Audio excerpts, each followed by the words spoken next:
Hello बच्चों। तो अपन organic chemistry को स्टार्ट कर रहे हैं। हमें केमिस्ट्री पढ़ना है। केमिस्ट्री में हमें फिजिकल पढ़ना है और इनऑर्गेनिक केमिस्ट्री पढ़नी है और ऑर्गेनिक केमिस्ट्री पढ़नी है।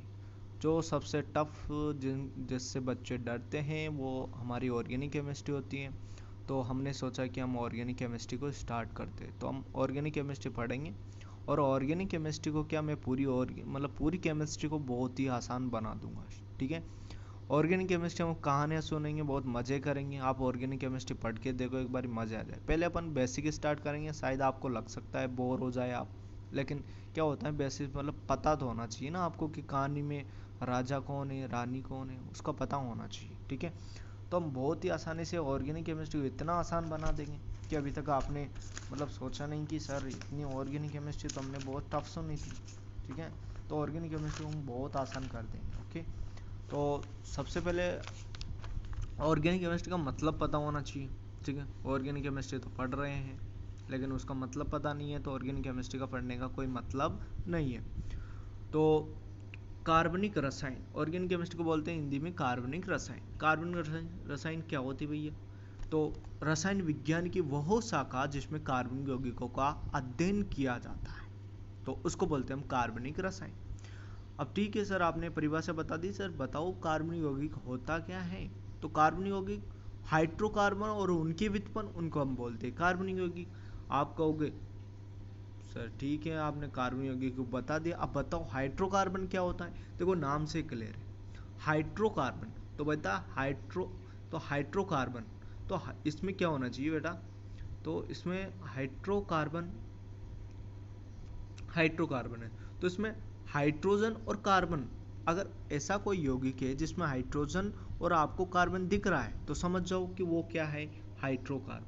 वो क्या है? हाइड्रोकार्बन। जैसे कि एग्जांपल CH4, इसमें आपको क्या दिख रहा है? कार्बन दिख रहा है, हाइड्रोजन भी इसमें आपको दिख रहा है।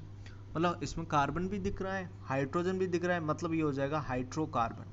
ठीक है। हाइड्रोकार्बन। अगर मान लो हाइड्रोजन और कार्बन के अलावा कोई अन्य और तत्व है, जैसे कि ऑक्सीजन हो गया, नाइट्रोजन हो गया, मान लो जैसे कि ये कार्बन है,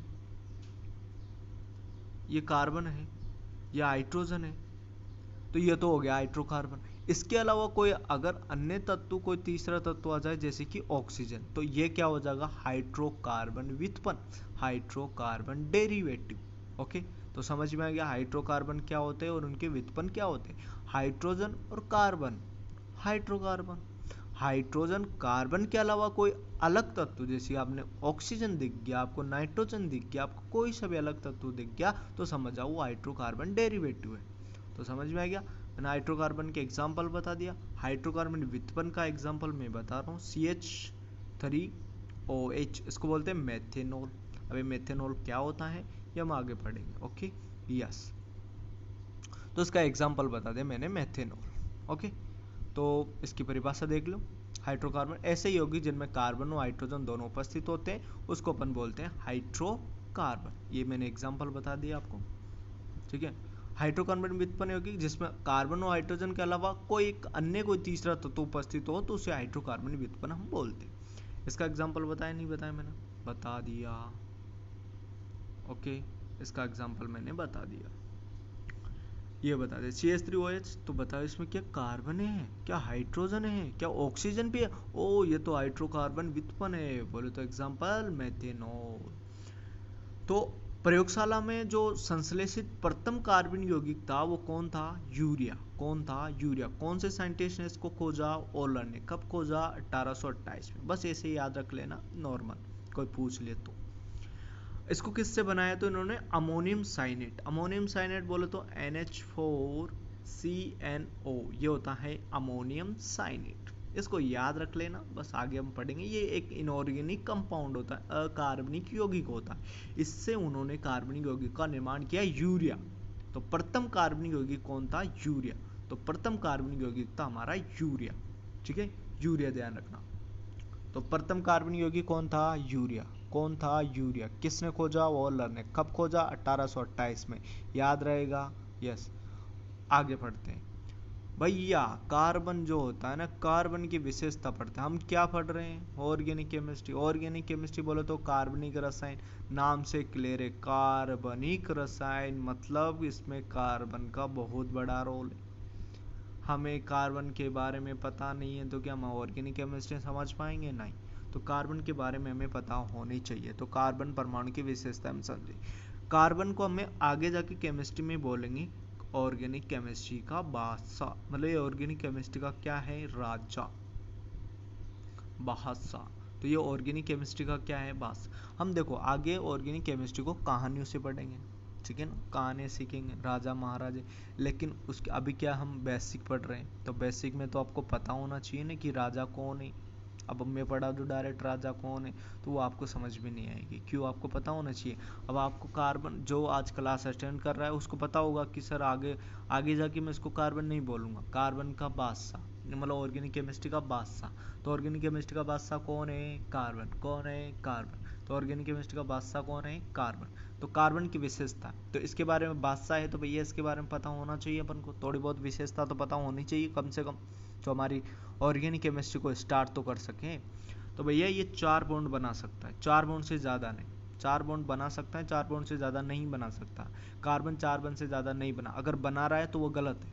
अगर ये कहीं बना रहा है तो वो गलत है, उसको आप कटस करके आ जाओ। ऐसे कहीं आपको दिख जाए कि नहीं ये तो भैया CH5 बना रहा है, अरे भैया 5 बॉन्ड नहीं बना सकता कार्बन, इतने बॉन्ड नहीं बना सकता है। बना सकता है ओनली फॉर 4, ठीक है, 4 ही बना सकता है, इससे ज़्यादा नहीं, ठीक है। आगे पढ़ेंगे अपन। कार्बन तो बहुत तगड़ा आदमी है यार, ठीक है ना, मज़ा आ जाएगा आपको। अभी क्या अब भी बोर हो रहे होगा, आप सोच रहे हो कि सर ऐसे पढ़ेंगे तो हम तो बोर हो जाएंगे। नहीं, अच्छे से पढ़ेंगे। अभी पता होना चाहिए आपको, बेसिक क्लियर करो फिर अपन स्टार्ट करेंगे। अपन धीरे धीरे इसको ऊपर 0 लेवल से स्टार्ट किए, हाई लेवल पे लेके जाएंगे इसको, ठीक है।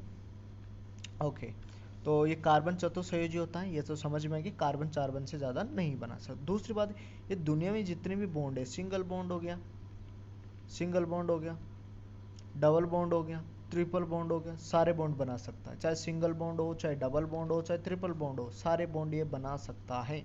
दूसरी श्रृंखला बनाने की प्रवृत्ति होती है, आगे हम पढ़ेंगे IUPAC नाम, तो उसमें ऐसे बना लेता, कार्बन कार्बन कार्बन, ऐसे श्रृंखला बना लेता, तो उसमें श्रृंखला की प्रवृत्ति होती है। तो ये कुछ 3 विशेषता सीखी। पहली कि चतुसंयोजी होता है, दूसरा ये सारे बॉन्ड बना सकता है, सिंगल डबल ट्रिपल, और तीसरी की ये संकलन प्रवृत्ति इसमें होती।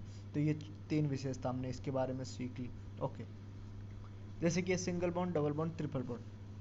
देखो भैया अगर सिंगल बॉन्ड है तो उसमें 1 सिग्मा आ जाएगा, डबल बॉन्ड हो जाएगा तो उसमें 1 सिग्मा 1 पाई, ट्रिपल बॉन्ड हो जाएगा तो 1 सिग्मा 2 पाई, सिग्मा तो 1 ही रहेगा, बॉन्ड बढ़ रहा है तो क्या बढ़ेगा? पाई।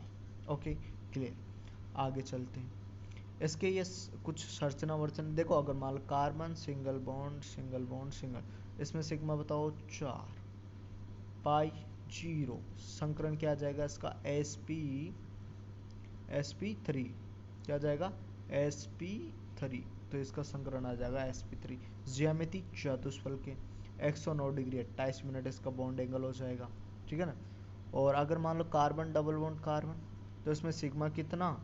2, पाई कितना? 2, संकरण sp, ज्यामिति रे के बॉन्ड एंगल 180 डिग्री। ओके, अगर कार्बन ट्रिपल बॉन्ड कार्बन ऐसा आ जाए तो सिग्मा कितना? 2, पाई कितना? 2, पाई 2 आ जाएगा इसमें? नो, पाई 2 नहीं है, सिग्मा। चलो दोबारा बताओ। कार्बन कार्बन ट्रिपल बॉन्ड और ये सिंगल, इसमें दो सिग्मा बताओ 2, पाई कितना है? 2, संकरण क्या आ जाएगा? sp, रे के 180 डिग्री।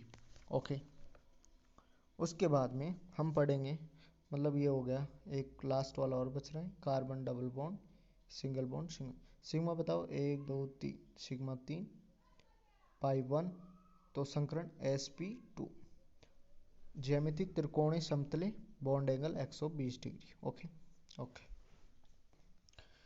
यहाँ तक समझ में आ गया? तो ठीक है, आगे बढ़ते भैया। ये बस अपन को थोड़ा थोड़ा याद होना चाहिए। अपन पहले अभी क्या है बेसिक को, मतलब कल परसों तक अपना बेसिक जो होता है वो क्लियर हो जाएगा, फिर अपन ऑर्गेनिक केमिस्ट्री, अभी कुछ नहीं पढ़ रहे हम, समझो एक तरह से जनरल नॉलेज। अब En विद्युत ऋणता, विद्युत ऋणता समानुपाती होती है प्रतिशतता, एस कैरेक्टर के समानुपाती होती है। जितना ज्यादा एस कैरेक्टर उसकी En उतनी ही ज्यादा होगी। तो देखो हमने कार्बन में sp संकरण था, sp2 था, sp3 भी था। अब बताओ sp sp sp sp sp sp बताओ sp में बताओ कि s प्रतिशत टोटल कितने हैं 2, उसमें से s कितना है 1, तो बताओ s प्रतिशत कितना आ गया 50। sp2 में 1/3 तो इसमें 33.33। sp3 में कितना आएगा 25%, 25 कितना 25। ओके तो देखो कार्बन sp sp2 और sp3, तो सबसे ज्यादा s कैरेक्टर किस में है sp वाले में 50%, तो उसकी En ज्यादा होगी कि कम, सबसे ज्यादा। मैंने बोला ना कि s प्रतिशत के समानुपाती होता है, जितना ज्यादा s कैरेक्टर उसकी En उतनी ही ज्यादा। तो sp वाले की सबसे ज्यादा, उससे कम sp2 और सबसे कम sp3। उसके बाद में बॉन्ड लेंथ, उसके बाद में बॉन्ड लेंथ, उसके बाद में बॉन्ड लेंथ। ठीक है, तो बॉन्ड लेंथ के बारे में पढ़ेंगे। बॉन्ड लेंथ जो होती है वो एस कैरेक्टर के क्या होती है व्युत्पन्न, मतलब जिसका एस कैरेक्टर सबसे ज्यादा उसकी बॉन्ड लेंथ सबसे कम। अब सोचो कि एस कैरेक्टर सबसे ज्यादा किस में, sp वाले में, तो उसकी बॉन्ड लेंथ ज्यादा कि कम, ज्यादा है कि कम, सबसे कम। तो sp3 वाले की बॉन्ड लेंथ सबसे ज्यादा, उससे कम sp2, उससे कम sp। तो ये देखो sp3 sp2 sp, तो सबसे ज्यादा किसकी आएगी sp3, उससे sp2 sp। तो ट्रिपल बॉन्ड जो होता है वो डबल बॉन्ड से, सिंगल बॉन्ड सबसे बड़ा, उससे छोटा डबल बॉन्ड, उससे छोटा ट्रिपल बॉन्ड। तो ये ऑर्गेनिक केमिस्ट्री में काम आएगा। ठीक है, यस।